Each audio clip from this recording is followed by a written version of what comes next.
Hoje em dia a gente vive na base do celular, a gente usa o celular para praticamente tudo na nossa vida. O celular te traz comida, te traz conforto, te traz entretenimento, às vezes até uns traumas também, né? Dependendo do que você clicou aí para ver. Mas você lembra como é que antigamente era um evento da família ter um celular? Naquela primeira época dos StarTAC, né? O pessoal tinha aquele negócio que se abria assim, todo mundo, comprou um celular, não precisa colocar no fio. E nos anos 2000 a gente lembra muito bem do 3310, do A50 e de vários outros modelos que a gente dava um rim para poder comprar, levar para a escola e todo mundo ficava assim, estou no meu celular, jogando o jogo da cobrinha, que era a coisa mais descolada que dava para fazer. Mas só que as coisas foram evoluindo e chegou num certo ponto em que a gente tinha o celular muito mais para receber ligação até do que para fazer as ligações. Por quê? Porque a coisa era um pouco cara. Mas o que talvez você não tenha percebido depois de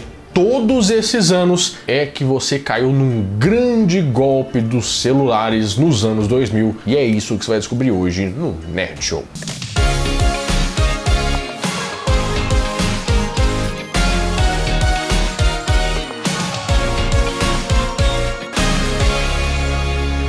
Fala, meus queridos amigos, como estão vocês? Vocês estão bom, né? Eu acho que pra gente começar a entender como é que a gente caiu nesse golpe todo, é bom a gente pensar no antes disso. Como que a gente chegou na parte de ter celular? E você já imaginou como é que foi o mundo sem o celular? Ou seja, até sem a comunicação? Como é que a gente mandava mensagem antigamente? Pra você ter uma ideia, a nossa linguagem mesmo, que é a matéria-prima pra você mandar uma mensagem pra alguém, ela veio cerca de 135 mil anos atrás, com os primeiros Homo sapiens que surgiram na África. Isso é o dado que a gente tem de uma linguagem mais complexa, né? Porque claro que eles ficavam eles se comunicavam de alguma forma, mas um doravante não sei o que mesmo, não era bem assim, mas tem esse registro aí. Mas mais do que a linguagem falada, a linguagem escrita só veio de 3.500 anos antes de Cristo pra cá, tá? Fala que é 3.000, 3.500, quando a gente tem a Mesopotâmia e também o Egito.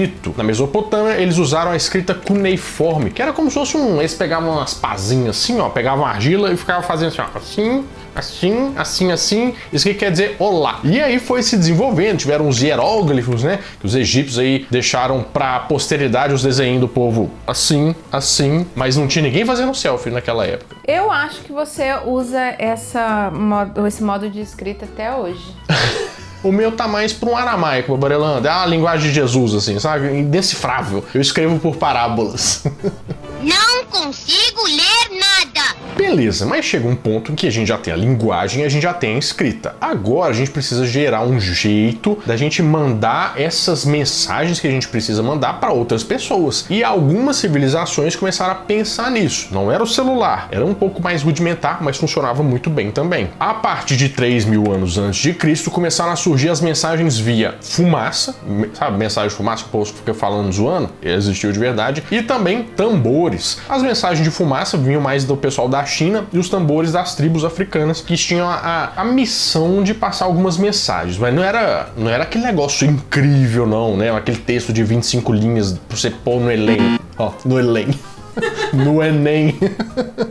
Era mais coisa assim, tipo inimigo, perigo, terra à vista. Não, isso não tinha, isso é mais por minha conta. Mas era engraçado porque eles controlavam isso com um cobertor, assim, pra fazer o jeito que a fumaça ia subir. Sabe, meio que quase com um código Morse. Meio, dependendo do jeito que eles faziam ali, liberava o personagem secreto no Mortal Kombat, sabe? E o que eu fiquei muito intrigado em saber que existiu de verdade eram os pombos correio, que a gente sempre viu num desenho do Pica-Pau, Pernalonga e tal, que tinha pombo correio e tal. Só que eles funcionavam realmente, o pessoal mandava mensagens, mas não do jeito que a gente imaginava. Eles foram usados, inclusive, muito até a Primeira Guerra Mundial. Mas você tinha que levar o pombo até um lugar que ele não sabia para ele voltar para casa. A mensagem era só uma volta para casa, entendeu? Porque ele tem uma habilidade inata dele de conseguir sempre voltar pro lugar que ele tem um ninho. Eu não sei como que faz isso, né? Mas aparentemente é um negócio instalado no GPS de graça. Mas as soluções foram evoluindo e claro que também os romanos tinham que ter uma solução, porque eles eram os pais de várias coisas que nós nós temos até hoje, né? Lá eles tinham os cursos públicos, que nem aqui a gente tem agora com cursos públicos, eu acho que o edital, essas coisas, acho que era isso, não era? Era. Mas eu fui descobrir, na verdade, que cursos públicos era como se fosse as estradas públicas. O que esse pessoal fazia? Vamos supor que o Nero fazia, tem que botar fogo nesse povo, né? Botar fogo nessa cidade aqui, mas eu quero avisar um pessoal que eu tenho que... para eles fugirem antes. Então ele pegava lá, mandava o pessoal fazer a entrega de uma mensagem. E eles tinham uma estrada com vários postos com troca de cavalo. Então o cara ia, o cavalo cansava, ele continuava com outro cavalo, e assim eram entregues as mensagens na antiga Roma. Um negócio bem inteligente, né? E você deve estar pensando assim, e o correio? O correio, gente, só vem muito tempo depois. Uma entidade privada a partir do século XV. Só que o governo ficou assim, esse trem é bom, né? Abriu o olho assim e falou assim, vamos trazer isso aí, vamos privatizar, isso aqui tem que ser controle do governo. Sabe por quê? Porque é trânsito de informações e a gente tem que ficar de olho nisso. Então vamos fazer com que o correio agora, ele é nosso, a gente vai controlar isso tudo. Beleza, mas a gente entendeu como é que vieram as mensagens, como é que veio a fala. A gente precisa entender como é que a gente chegou na parte do celular. E isso vem com Graham Bell, aquele cara que você já deve ter ouvido falar. Mas quando a gente pensa em Graham Bell, isso é só o cume da montanha, porque vieram várias pessoas antes disso que tiveram outros tipos de ideia e que inclusive tiveram ideias até meio que... E o Graham Bell meio que levou uns créditos aí. Você é safado. Tá bom. Eu te conheço como cidadão há muito tempo. Tá bom. Você não vale nada. Então, desde sempre teve a ideia de você transmitir a voz humana por meio de impulsos elétricos. Mas tem alguns inventores que se destacam. Por exemplo, o telefone de 1861 do Philip Reis. Philip Reis fica parecendo um cara brasileiro que inventou um negócio. É o Philip Reis ali, ó, que mexe com sapato. O Felipe Reis parece um cara que tentou ser ator e não conseguiu e só faz propaganda de bairro. É verdade, meu Fernando, muito bom. Acaba de acontecer uma grande explosão no Mercadinho Big Bom. Mas o que ficou mais emblemático mesmo foi a invenção de 1856, que é o teletrofone, que era de um italiano que morava em Nova York e pensou assim de um jeito de conversar com a esposa dele que estava no andar de baixo, porque ela tinha uma doença e tal, e ele queria se comunicar com ela. Ele fazendo uns ajustes ali, chegou nessa invenção. Só que o que aconteceu? Esse cara, ele fez uma... Sabe quando você fala assim, inventei um negócio, eu não tenho dinheiro agora, mas eu tenho a intenção de patentear esse negócio. Ele declarou que tinha a intenção de patentear o negócio. Que isso aí, a gente já sabe que não vai dar muito certo, né? Eu tenho um trem revolucionário e eu vou fazer isso aqui, ó. Mas como ele não tinha grana, né? Ele não conseguiu renovar essa intenção. Em 1873, essa quase patente caiu. Aí o que acontece? O tempo passa e por acaso o Graham Bell foi trabalhar no mesmo laboratório que esse cara trabalhava. Pô, só que coisa, né? E por acaso tinha uns papéis que tinham sumido dos arquivos desse cara, que por acaso o Graham Bell saiu com o telefone. Essa vai ser a minha melhor vigarice. Tanto vocês verem que isso é verdade, que em março de 2002 o Congresso americano meio que deu uma, como é que eu vou dizer, homenagens póstumas ao Miúcha, né? Falou assim, então meio que deu ruim, né? Mas a hora que o cara já morreu não adianta mais nada, né? Não adianta. Mas a primeira chamada inteligível mesmo foi feita em março de 1876 pelo Graham Bell.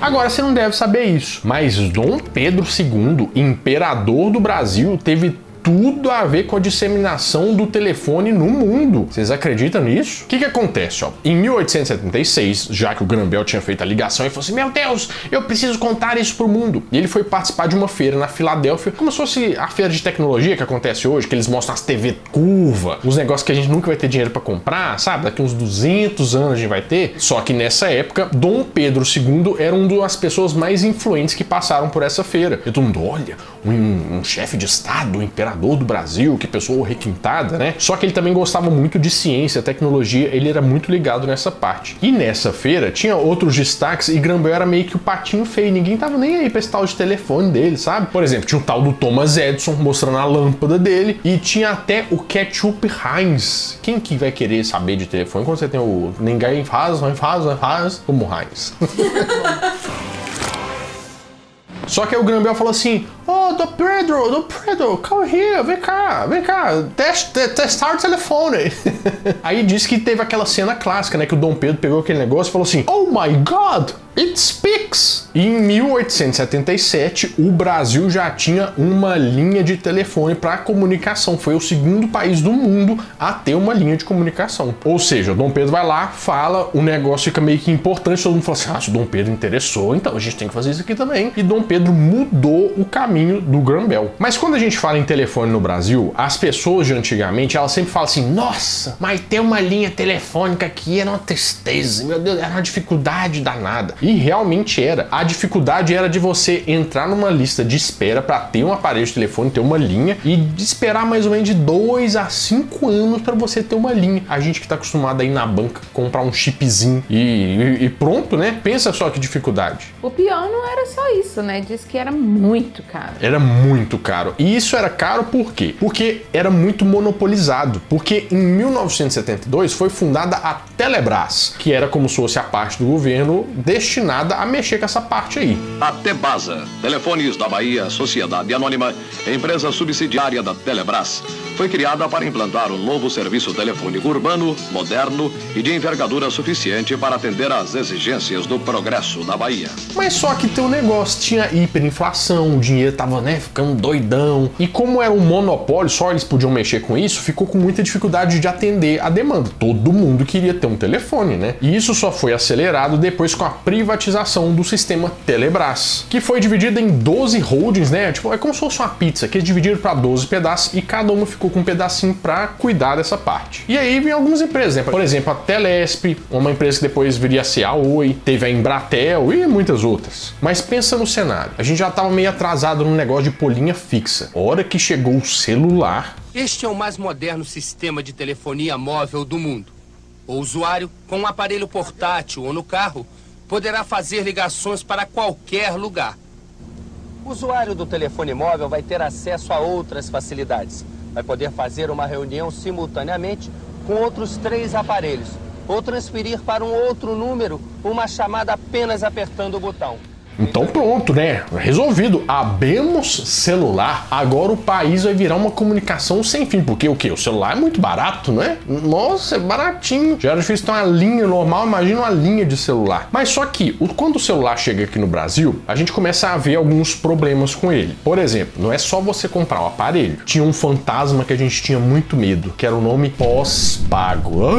Ai, Jesus! Porque você usa o trem e não sabe direito quanto que você vai pagar. Nossa, isso causa um frio na espinha. E também era meio que uma grande burocracia. Era como se fosse você alugar um imóvel, vamos dizer assim. Você ter uma linha aí pós-pago, era complicado. E tinha um pequeno problema também, que aqui no Brasil, nessa época, o cenário a gente tinha uma bancarização muito precária. Tipo, não era todo mundo que tinha conta em banco. Mas se você parar pra pensar, pra ter uma conta no banco, tem pouco tempo que as pessoas tiveram essa consciência de ter, porque muita gente nem precisava. Eu fui muito resistente, inclusive, a ter uma conta no banco. Você foi também, ou não? Pra mim era normal porque eu sempre fiz estágio, então você era obrigada a abrir uma conta no banco pra receber aquele salário enorme de R$250. E também, outro porém, o brasileiro, ele sempre viveu muito de bico. A renda das pessoas era muito variável. Não tinha como ser, tipo, todo mundo era CLT, todo mundo recebia um salário certinho e tinha uma previsibilidade de receber dinheiro. O que eles precisavam então? Um jeito de trazer uma flexibilidade pro celular. E aí que vem a tal história do pré-pago. Ah, isso aí todo mundo já viveu, né? Todo mundo já teve aquele celular espírita que só recebia. Isso veio como uma ideia a partir de uma ideia que teve lá no início dos anos 90 nos Estados Unidos, que funcionou muito bem, a história do pré-pago, de você recarregar um celular para fazer alguma coisa. Passou por Portugal, teve algumas coisas na Europa ali que deram o aval de que esses sistemas funcionavam. Só que foi um modelo usado muito em países emergentes, né? Por exemplo, na África, na Ásia, na América Latina. Mas quando isso chega no Brasil, ele chega com algumas empresas para fazer esse plano pré-pago, mas o que fica mais famoso mesmo é o Plano Baby, que foi lançado em 1998 pela Telesp. Já estava na hora dos celulares evoluírem também, como o Baby da Telesp celular. Com o modelo Samsung Voicer, o Baby ficou ainda mais inteligente. Você pede e ele disca para você. Baby, o celular inteligente da Telesp Celular. Bom, então você pensa um negócio aqui, peraí, isso aqui é uma coisa genial, porque é um celular que você compra, aí você vai pôr um crédito. Isso é muito bom, porque aí eu posso saber quanto que eu vou gastar, vai ser muito melhor. Para você ter uma ideia, em 2003, 73% dos celulares do Brasil já eram pré-pagos. E em 2005 já era 81%. E você sabe em números absolutos quanto que é isso? 76 milhões de números. E foi a partir dessa época que a gente viu muitos kits de celulares. Com certeza você deve lembrar de algum, por exemplo, que vinha o celular já com uma caixinha junto com os cartões que você raspava o número atrás para você pôr crédito no celular. E essa é uma época que a gente comprava vários créditos. A gente colecionava tanto cartão de crédito de orelhão e também colecionava os cartões de crédito de celular, que aí vieram vários. Mas é a partir desse momento que a gente tem que pensar nesse golpe. E o golpe era o golpe do celular pré-pago. Pam, pam, pam.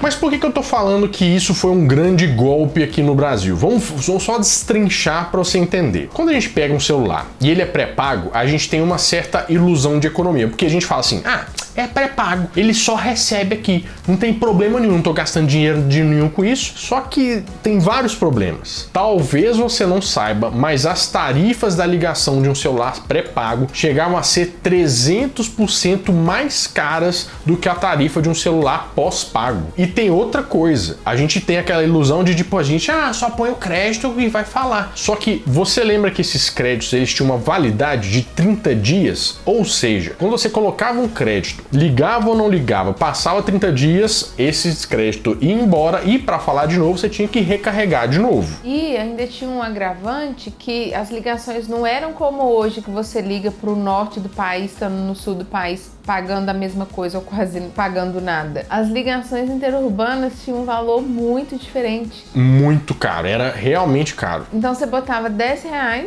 falava alô e seu crédito acabava. Tipo isso, comia igual aquelas fliperama de ficha, era triste. E tinha outra coisa também nesse pacote, ó. Por quê? Torpedo, caixa postal, internet móvel, isso tudo você podia usar com celular de crédito, né? Mas ele comia mais também. E tinha uma coisa muito interessante, porque você podia estar pensando que mesmo que você não colocasse crédito nenhum, que eles não estavam lucrando nada com isso. Mas tem um caso muito interessante. Você lembra do Alocard? O celular sem conta, Alocard é tim. Você que tem um celular sem conta pra pagar, que está ao seu lado em todo lugar.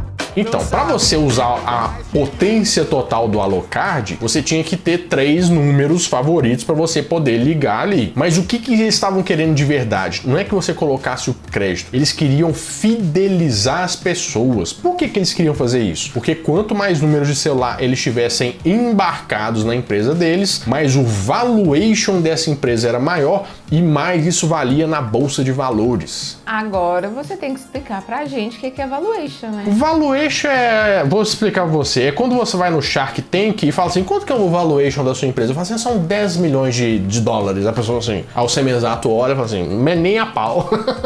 O valuation da empresa é uma previsão do quanto ela vale. Exatamente. Então, se você tivesse mais números, o seu valuation era bem maior. E olha só como que são vantagens só para a empresa. Você gasta mais o seu dinheiro, certo? Você tinha uma falsa ilusão de estar gastando menos, mas se você colocasse um plano pós-pago, você ia pagar menos do que você pagava no seu celular pré-pago. Outra coisa é que os créditos esquecidos do prazo de 30 dias, eles viravam um lucro muito grande para a empresa. E além disso tudo, você tinha que pagar para comprar o chip, que também dava um lucro absurdo. Só de você ter um número lá, você tinha que comprar um chip. E também, quando você passava um tempo sem colocar crédito no celular, aquele chip era cancelado. Então você obrigatoriamente ia lá e ia ter que comprar um chip novo. Exatamente. E com isso, a inadimplência também para a empresa era muito menor, né? Porque se você tinha que colocar crédito e só falava a partir disso, para eles, gente, tava uma beleza. Isso foi tão absurdo, mas a gente não foi se ligando nisso, que várias coisas tramitaram no Congresso para mudar essas regras, mesmo se a gente não sabendo muito disso. Até porque, né, eles não iam querer que a gente soubesse disso. Para eles era muito vantajoso você ter um plano pré-pago. É verdade.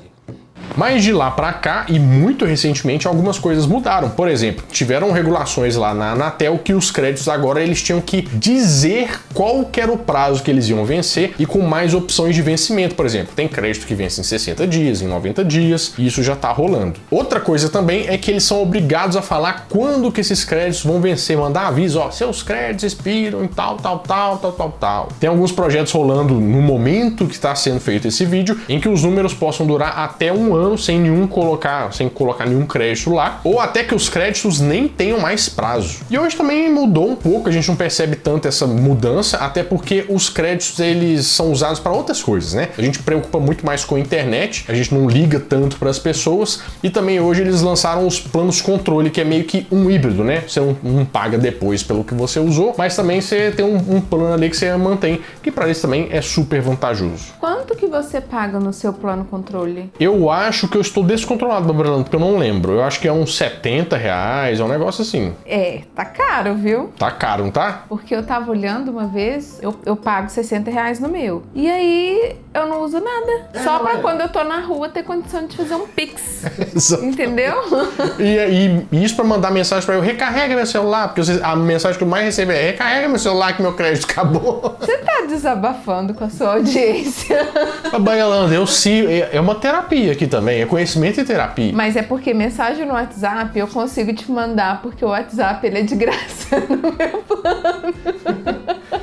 Gente, isso é só pra provar que a gente é uns bobão, uns patinhos nesse grande mundo do celular. Mas eu acho que você nunca tinha percebido que o celular pré-pago, além de ser uma coisa muito famosa, tava te passando pra trás.